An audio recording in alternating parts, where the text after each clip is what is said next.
Hello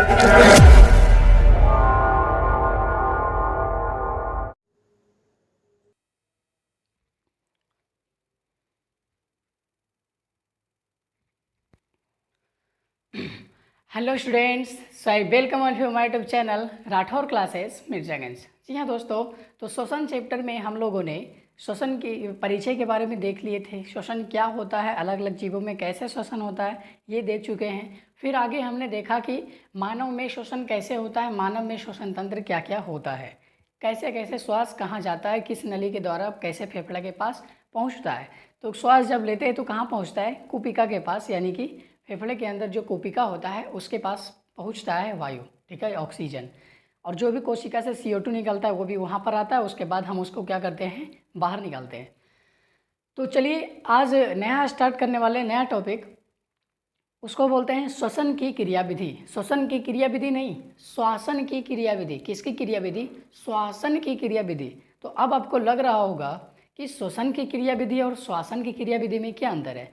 तो श्वसन की क्रियाविधि में सभी कुछ आ जाएगा। क्या कुछ आ जाएगा? सब कुछ आ जाएगा। जैसे बाहरी श्वसन भी आ जाएगा, आंतरिक श्वसन भी आ जाएगा, कोशिकीय श्वसन भी आ जाएगा। ये तीनों मिला करके क्या होता है? श्वसन होता है। क्या होता है? श्वसन होता है। लेकिन श्वासन क्या होता है? सिर्फ श्वास को लेना और श्वास को छोड़ना, इन दोनों को क्या कहते हैं? श्वासन कहते हैं। एक होता है श्वासन अंतःश्वसन। अंतःश्वसन में क्या करते हैं? श्वास को अंदर लेते हैं। एक होता है निःश्वसन। निःश्वसन में क्या करते हैं? श्वास को बाहर छोड़ते हैं, ठीक है। तो आगे देखिए, अब इसके बारे में पढ़ने वाले, इसके क्रियाविधि के बारे में कि अंतःश्वसन कैसे होता है और निःश्वसन कैसे होता है। तो पहले एक पॉइंट यहाँ पे देख लीजिए। वायु को फेफड़े के अंदर ले जाने के लिए, वायु को, बाहर में वायु है, इस वायु को फेफड़े के अंदर ले जाने के लिए क्या करना होगा? फेफड़ा एवं वायुमंडल के बीच, फेफड़ा एवं वायुमंडल के बीच दाब प्रवणता उत्पन्न करना पड़ेगा। क्या उत्पन्न करने पड़ेगा? दाब प्रवणता। अब ये दाब प्रवणता क्या है? दाब प्रवणता क्या है? प्रेशर कंसंट्रेशन क्या है? तो चलिए हम बताते हैं कि क्या होता है। होता क्या है, मान लीजिए ये आपका रूम है, ये आपका क्या है? रूम है, ठीक है। अगर आपने इस रूम का आयतन बढ़ा दिया, अच्छा पहले मान लीजिए इतना बड़ा रूम था, ठीक है, तो इसका दाब कम होगा कि ज़्यादा होगा? मान लीजिए इसका दाब कम है, ठीक है, इसका दाब क्या है? कम है। अगर आपने एक बड़ा रूम लिया, इतना बड़ा रूम, तो किसका दाब ज़्यादा होगा? इसका दाब ज़्यादा होगा कि इसका दाब ज़्यादा होगा? तो इसका दाब ज़्यादा होगा, ठीक है, इसका दाब ज़्यादा होगा। और इसका दाब क्या होगा? इसका दाब कम होगा। इसका दाब क्या होगा? कम होगा। कैसे? यहाँ पर जो भी गैस का मॉलिक्यूल होगा अलग अलग जगहों में होगा, तो यहाँ पर प्रेशर उतना ज़्यादा नहीं होगा। लेकिन इसमें जो भी हवा होगा, उसका जो भी मॉलिक्यूल होगा एक छोटे से रूम में होगा, तो उसका मॉलिक्यूल यहाँ पे आस में पास में रहेगा, इसलिए इसमें दाब ज़्यादा होता है, ठीक है। एक और बात, जब इसमें दाब ज़्यादा है, इसका मतलब क्या हुआ? आयतन आयतन कम होगा। आयतन क्या होगा? कम होगा। अगर इसमें दाब कम है तो आयतन क्या होगा? ज़्यादा। आयतन क्या हो जाएगा? ज़्यादा हो जाएगा। इसका मतलब क्या हुआ? ये एक साइंटिस्ट नियम दिया था, ठीक है ना, फिजिक्स का एक वैज्ञानिक है, उन्होंने यह नियम दिया था कि P जो है, P यानी कि प्रेशर, ये वॉल्यूम का क्या होगा? 1/V होगा, ऐसे करके व्युत्क्रमानुपाती होगा। P मतलब प्रेशर, प्रेशर को हिंदी में बोलते हैं दाब। V मतलब वॉल्यूम, वॉल्यूम को हिंदी में बोलते हैं आयतन। तो जब P बढ़ेगा यानी कि दाब बढ़ेगा तो आयतन अपने आप घट जाएगा, और जब आयतन बढ़ेगा तो दाब अपने आप घट जाएगा। यही तो होता है व्युत्क्रमानुपाती, ठीक है, ओके। तो जब दाब देखिए यहाँ पर क्या है? बढ़ रहा है, यानी कि आयतन जब कम है तो दाब क्या हो जाएगा? बढ़ जाएगा। और जब आयतन ज़्यादा है तो इसका दाब क्या हो जाएगा? घट जाएगा। तो यही नियम हम कहाँ पर लगाने वाले हैं? इस फेफड़े के अंदर लगाने वाले हैं। कैसे? हमारा फेफड़ा है और बाहर में क्या है? वायुमंडल है। तो बाहर में जो वायुमंडल है उसका होता है 760 mmHg। प्रेशर कितना होता है बाहर का? 760 mmHg, ठीक है। अगर हम फेफड़े के अंदर कुछ ऐसा करें जिससे उसका आयतन बढ़ जाए, फेफड़े का आयतन क्या हो जाए? बढ़ जाए। तो जब फेफड़ा का आयतन बढ़ जाएगा तो दाब क्या हो जाएगा? घट जाएगा, ओके। और जैसे ही दाब घटेगा तो बाहर का दाब कहाँ आ जाएगा? अंदर आ जाएगा। बाहर का हवा कहाँ आ जाएगा? अंदर आ जाएगा। अब ये कैसे हुआ कि बाहर का हवा अंदर आ जाएगा? क्योंकि बाहर में कितना होता है 760 mmHg, और हमने फेफड़े को क्या किया, कुछ करके सिकुड़ा करके या उसके आयतन को बढ़ा करके उसके दाब को क्या कर दिए, घटा दिए। तो वायु किधर से किधर मूव करता है, उच्च सांद्रता से निम्न की ओर। तो बाहर में बहुत ज़्यादा दाब है और फेफड़े में कम हो जाता है, तो बाहर का श्वास कहाँ आ जाता है, फेफड़ा में आ जाता है। बस यही नियम यहाँ पे लगाना है, ठीक है। तो इसी में एक पढ़ना है सामान्य अंतः शोषण पढ़ना है और एक सामान्य निःश्वसन पढ़ना है। सामान्य अंतः शोषण में करते क्या है, श्वास को अंदर लेते हैं, और सामान्य निःश्वसन में क्या करते हैं, श्वास को बाहर छोड़ते हैं। अब सवाल आता है कैसे। अब क्या सवाल आता है, कैसे। तो सबसे पहले ये जो होता है सामान्य अंतः शोषण और सामान्य निःश्वसन, ये दो पेशी के वजह से होता है। किसके वजह से, दो पेशी की वजह से। उसमें से एक पेशी का नाम है डायफ्राम और दूसरे पेशी का नाम है बाहरी अंतर्वेशी पेशी। इसी को इंग्लिश में कहते हैं एक्सटर्नल इंटरकोस्टल मसल। इसको इंग्लिश में क्या कहते हैं, एक्सटर्नल इंटरकोस्टल मसल। तो दो पेशी के संकुचन से होता है। दो पेशी के किससे होता है, संकुचन से, सिकुड़ने से। एक क्या है डायफ्राम और दूसरा क्या है बाहरी अंतर्वेशी पेशी। तो जब तक ये दोनों पेशी सिकुड़ेगा नहीं तब तक क्या नहीं होगा, अंतः शोषण नहीं होगा, ठीक है। और एक बात, अंतः शोषण तभी होगा, श्वास अंदर जाना है ना, तो अंतः शोषण तभी होगा जब फेफड़ा का दाब क्या हो जाएगा, कम जाएगा और फेफड़ा का आयतन बढ़ जाएगा। तो जब फेफड़ा का दाब कमेगा और इसका आयतन बढ़ेगा, आयतन बढ़ेगा तो इसका दाब अपने आप कम जाएगा। अभी भी बताए थे कि आयतन बढ़ेगा तो इसका दाब क्या हो जाएगा, कम जाएगा। तो हम ये दोनों पेशी को क्या करेंगे, संकुचित करके फेफड़े के आयतन को बढ़ा देंगे। फेफड़े के आयतन को क्या कर देंगे, फेफड़े के आयतन को बढ़ा देंगे। जब फेफड़ा का आयतन बढ़ा देंगे तो फेफड़ा का दाब क्या हो जाएगा, कम हो जाएगा। और जब दाब कम होगा तो बाहर से हवा कहाँ आ जाएगा, अंदर आ जाएगा। और बाहर से हवा आना, अंदर आना क्या कहलाता है, अंतः शोषण कहलाता है। वही तो लिखे हैं।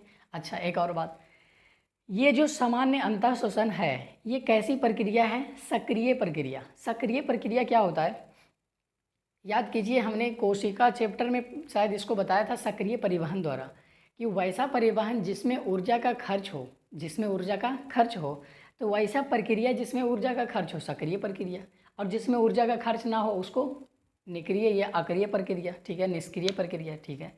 तो ये जो सामान्य अंतः शोषण होता है इसमें सक्रिय प्रक्रिया होता है। कैसा प्रक्रिया, सक्रिय प्रक्रिया कहने का मतलब हम ये दोनों पेशी को क्या करेंगे, संकुचित करेंगे। ये दोनों पेशी को क्या करेंगे, संकुचित करेंगे।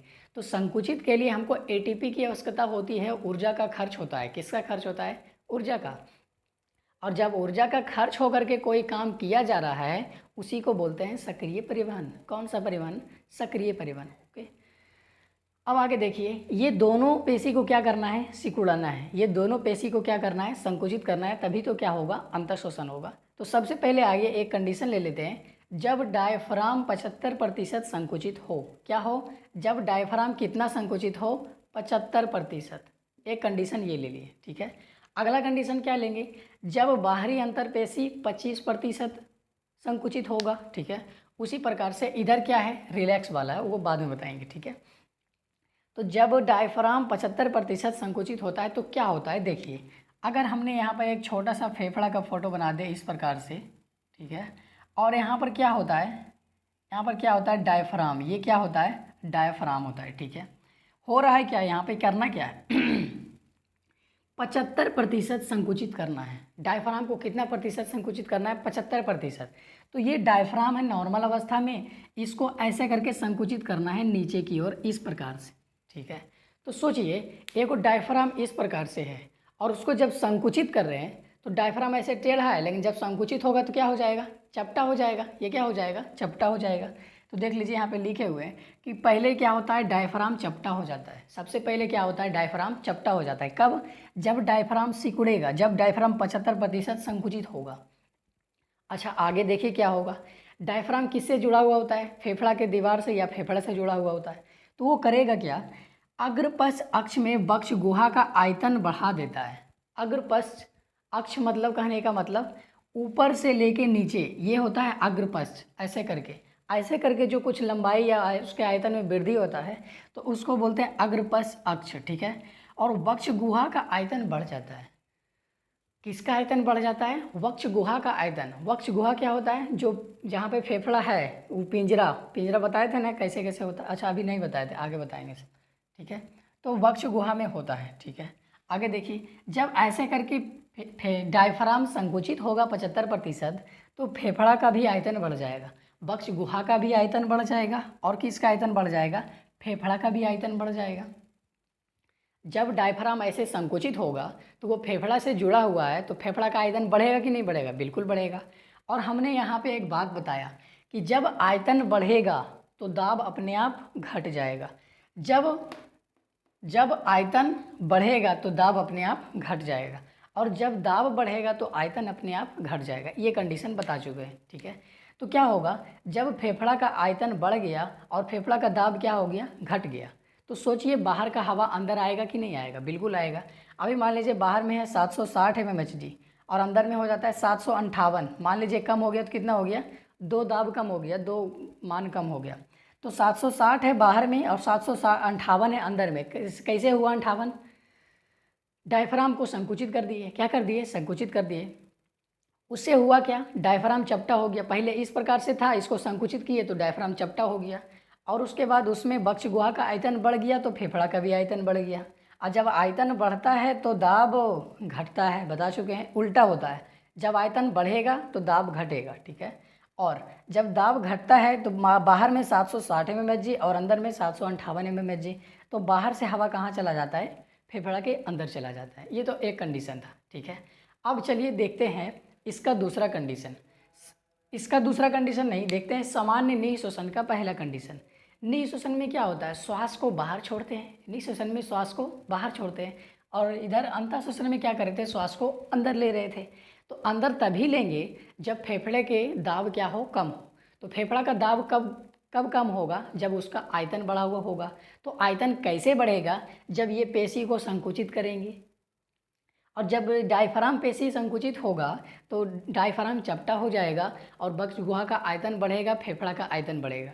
और ऑटोमेटिक जब फेफड़ा का आयतन बढ़ा तो फेफड़ा का दाब क्या हो जाएगा? कम हो जाएगा। तो बाहर से हवा कहाँ आ जाएगा? अंदर की ओर।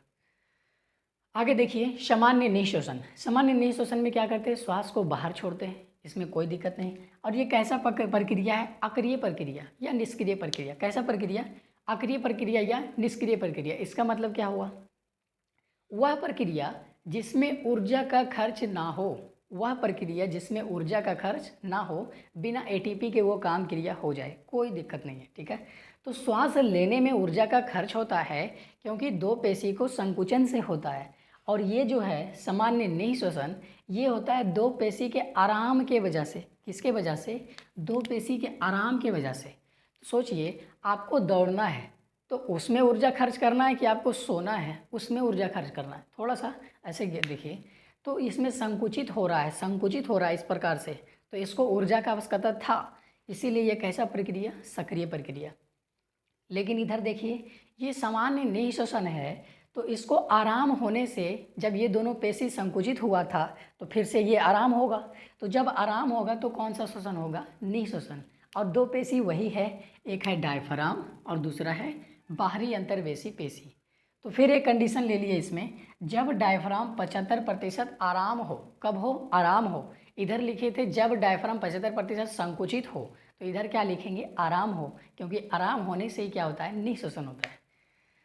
अच्छा, जब डायफ्राम क्या हो गया? जब डायफ्राम ऐसे सिकुड़ा हुआ था और फिर से आराम हो जाएगा। अब देखिए यहाँ पे बताते हैं एक चीज़, जब डायफ्राम सिकुड़ा तो डायफ्राम ऐसे चपटा हो गया, ठीक है। अब डायफ्राम क्या होगा? 75% आराम होगा। कितना प्रतिशत? 75%। तो जैसे पहले था वैसे हो जाएगा, जैसे पहले था वैसे हो जाएगा, ऐसे था, ठीक है, ऐसे। जब संकुचित किए तो चपटा हो गया, लेकिन फिर जब आराम होगा तो फिर से जैसे था वैसे हो जाएगा। तो इसमें वही लिखे हैं, डायफ्राम वापस अपने सामान्य आकार में आ जाएगा, सामान्य अवस्था में आ जाएगा। उससे होगा क्या? जब ऐसे हुआ था, संकुचित हुआ था, तो उसका आयतन बढ़ गया था, लेकिन जब रिलैक्स हो जाएगा, पहले जैसा हो जाएगा, तो उसका आयतन भी पहले जैसा हो जाएगा। तो इधर बढ़ाए थे आयतन, तो इधर आयतन क्या हो जाएगा? घट जाएगा। आयतन क्या हो जाएगा? घट जाएगा। और जब आयतन, किसका आयतन घटेगा? वक्ष गुहा का आयतन घटेगा तो फेफड़ा का भी आयतन घटेगा, ठीक है। और जब देख लीजिए आयतन घटता है तो दाब क्या होता है? बढ़ता है, पहले ही बता चुके हैं। तो जब आयतन घटेगा तो दाब क्या होगा, बढ़ेगा। और जब दाब बढ़ेगा तो क्या होगा, अंदर में फेफड़ा में दाब बढ़ा हुआ है। कहाँ दाब बढ़ा हुआ है, फेफड़ा में। किसका दाब बढ़ा हुआ है, फेफड़ा का। तो फेफड़ा का जब दाब बढ़ा हुआ है और बाहर में कमा हुआ है, वातावरण में कम है, फेफड़ा में क्या है, ज़्यादा दाब है। अब बताइए वायु किधर से किधर जाएगा, फेफड़ा से वायुमंडल की ओर जाएगा। क्यों, ऐसा क्यों? क्योंकि बोले थे कि वायु तभी उधर से उधर जाएगा जब उच्च सांद्रता से निम्न की ओर, ठीक है। तो पहले वातावरण में ज़्यादा वायु था तो फेफड़ा में कम दाब कर दिए तो फेफड़ा में आ गया वायु, अंतःशोषण हो गया। और जब फेफड़ा का दाब बढ़ा दिए और वातावरण का दाब कम था, वातावरण में उतना ही दाब था और फेफड़ा का दाब बढ़ा दिए तो फेफड़ा में जो भी वायु था वो किधर निकल गया, बाहर की ओर निकल गया। तो जब श्वास लेते हैं तो अंतःशोषण, जब श्वास छोड़ते हैं तो निःशोषण। दो पेशी के संकुचित के वजह से अंतःशोषण और दो पेशी के आराम की वजह से निःशोषण, ठीक है, हो गया। अब इसका दूसरा कंडीशन देखते हैं। ओके,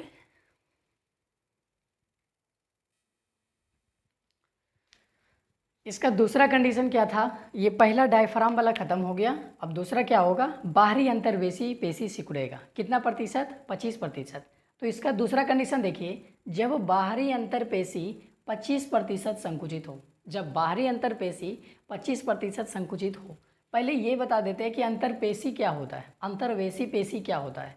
तो हमारा जो रिब्स होता है, रिब्स मतलब ऐसे करके जो छाती पे पसली लगा हुआ होता है ना, उस पसली के बीच बाहर की ओर जो भी पेशी पाया जाता है, जो भी मांस पाया जाता है, उसी को बोलते हैं बाहरी अंतर्वेशी पेशी। कैसा अंतर्वेशी पेशी, बाहरी अंतर्वेशी पेशी। तो जब वो पेशी कितना 25% संकुचित होगा, 25%, तो होगा क्या, उससे सीना बाहर तथा ऊपर की ओर उठ जाता है। किधर उठ जाता है, बाहर तथा ऊपर की ओर। देखिए जब या क्या है, अंतःशोषण। अंतःशोषण मतलब श्वास को अंदर लेना। तो श्वास को अंदर लीजिए अपने, देखिए तो सीना क्या हुआ, बाहर की ओर, फिर क्या हो गया, अंदर की ओर। तो जब श्वास लिए तो सीना बाहर की ओर, और जब श्वास छोड़े तो श्वास मतलब कि सीना अंदर की ओर। तो ये अंतःशोषण है, इसमें श्वास को अंदर लिया जाता है। तो जब बाहरी अंतर्पेशी संकुचित होता है तो सीना बाहर तथा ऊपर की ओर उठ जाता है। देखिए बाहर भी हुआ और ऊपर भी हुआ, दो चीज़ होता है। जब सीना बाहर तथा ऊपर की ओर उठ जाता है, उससे होता क्या है, तो फेफड़ा का आयतन बढ़ जाता है। उससे किसका आयतन बढ़ जाता है, फेफड़ा का आयतन बढ़ जाता है। और बता चुके हैं जब फेफड़ा का आयतन बढ़ेगा तो दाब अपने आप घटेगा। तो फेफड़ा का आयतन बढ़ जाएगा तो दाब क्या हो जाएगा, घट जाएगा। और जब दाब घटेगा तो बाहर का वायु कहाँ आ जाएगा, अंदर आ जाएगा, ठीक है। अब देखिए सामान्य निःशोषण का दूसरा कंडीशन, सामान्य निःशोषण का दूसरा कंडीशन, श्वास बाहर छोड़ने का दूसरा कंडीशन। इसमें क्या होगा, आराम होने से होगा। तो फेफड़ा डायफ्राम वाला तो देख लिए थे, अब क्या देखेंगे, बाहरी अंतर्पेशी वाला। तो जब बाहरी अंतर्पेशी 25% आराम हो, जब बाहरी अंतर्वेशी पेशी कितना प्रतिशत आराम हो, 25%, तब क्या होगा, सीना अंदर तथा नीचे की ओर धंस जाता है। सीना किधर हो जाता है, अंदर तथा नीचे की ओर धंस जाता है। इसको खुद करके देखिए, जब श्वास ले रहे हैं तो सीना बाहर तथा ऊपर की ओर उठ गया, और जब श्वास छोड़ रहे हैं तो सीना नीचे की ओर और अंदर की ओर धंस रहा है। ये खुद करके देखना है। और जब धंस रहा है तो इसका मतलब क्या हो रहा, आयतन घट गया। जब सीना ऐसे धंस गया तो यासीन की फेफड़ा का आयतन क्या हो गया, घट गया। और जब फेफड़ा का आयतन घट जाता है बॉस, तो इसका दाब क्या होता है, ऑटोमेटिक बढ़ जाता है। और जब फेफड़ा का दाब बढ़ेगा तो वातावरण में कम हो जाएगा, तो फेफड़ा का जो भी वायु है, CO2 है, वो कहाँ चला जाएगा, बाहर चला जाएगा। तो इसी प्रकार से हम लोग श्वास लेते हैं। फिजिक्स वाला वैज्ञानिक बोलता है कि हमारे नियम से ही ले रहे हो श्वास। कैसे ले रहे हो, हमारे नियम से। क्योंकि क्या लिखे, वो बोला था कि दाब व्युत्क्रमण अनुपाती किसका होता है, किसका होता है, आयतन का। लेकिन बायोलॉजी वाला थोड़ी कम होता है कि ठीक है तुम्हारा ये नियम सही है, लेकिन हम इस पेशी को संकुचित ही ना करें तो, इस पेशी को संकुचित करेंगे तभी तो इसका आयतन बढ़ेगा, तभी तो इसका दाब घटेगा, तभी तो श्वास अंदर आएगा। अच्छा, फिर बोलेगा अगर हम दोनों पेशी को आराम ही नहीं करेंगे तो उसका आयतन कैसे घटेगा, जब आयतन नहीं घटेगा तो दाब कैसे बढ़ेगा, और जब दाब नहीं बढ़ेगा तो अंदर का श्वास बाहर कैसे आएगा। तो बायो वाला भी कम नहीं होता है, ठीक है ना, उससे कंपैरिजन कर सकता है, कोई दिक्कत नहीं है। लेकिन हाँ चलो, ये भी नियम काम कर रहा है कि अगर जो दाब बढ़ेगा तो आयतन घटेगा, और आयतन घटेगा तो दाब बढ़ेगा, एक दूसरे के उल्टा होता है। हो गया, इतना तक समझ में आया कि नहीं आया, ठीक है, बहुत अच्छे से समझ में आया होगा। इसको अगर जो नहीं आया तो दोबारा समझे और लिखें और इसको आराम आराम से समझें, ठीक है। अच्छा, एक और होता है बलपूर्वक। कैसे होता है? बलपूर्वक अंतःशोषण और बलपूर्वक निःशोषण। इसमें कुछ नहीं होता है, सब कुछ वही होता है, उसमें और ज़्यादा बल लगाना पड़ता है, और ज़्यादा बल लगाना पड़ता है। जैसे इतना श्वास लिए, और ज़्यादा बल लगा के ले सकते हैं कि नहीं? रामदेव बाबा जैसा पूरा बल लगा के ले सकते हैं। तो इसमें क्या होगा? ज़्यादा ऊर्जा का खर्च होगा। अच्छा ठीक है, तो ये अंतःशोषण था सामान्य वाला, तो ये सक्रिय प्रक्रिया था, और ये निःशोषण था सामान्य वाला, इसलिए अक्रिय प्रक्रिया था। लेकिन जब बलपूर्वक श्वास लेंगे तो इसमें भी ऊर्जा का खर्च होगा, और जब बलपूर्वक श्वास छोड़ेंगे इसमें भी ऊर्जा का खर्च होगा। तो ये इससे एक क्वेश्चन आता है कि जब बलपूर्वक अंतःशोषण या निःशोषण किया जाए तो ये कैसी प्रक्रिया है? तो दोनों कैसी प्रक्रिया हो जाएगा? सक्रिय प्रक्रिया। क्यों? क्योंकि इसमें बलपूर्वक बोला जा रहा है। क्वेश्चन में क्या बोला जा रहा है? बलपूर्वक। और जिसमें बलपूर्वक का इस्तेमाल हुआ है, इसका मतलब उसमें किसका खर्च हो रहा है? ऊर्जा का खर्च हो रहा है, एटीपी का खर्च हो रहा है, ठीक है ना। तो दोनों प्रक्रिया क्या हो जाएगा? सक्रिय प्रक्रिया, जब बलपूर्वक लगा हो तो। लेकिन जब सामान्य लिखा हो तो सिर्फ श्वास को अंदर लेने में एटीपी खर्च होगा, इसलिए ये सक्रिय प्रक्रिया। और जब सामान्य निःशोषण हो तो इसमें कोई एटीपी का खर्च नहीं होता है, इसलिए अक्रिय प्रक्रिया। तो उम्मीद करते हैं कि ये वीडियो बहुत ही अच्छे से समझ में आया होगा और श्वसन की क्रिया विधि को आप लोग देख लिए होंगे, ठीक है ना। अब मिलते हैं अगले वीडियो में, तब तक के लिए धन्यवाद।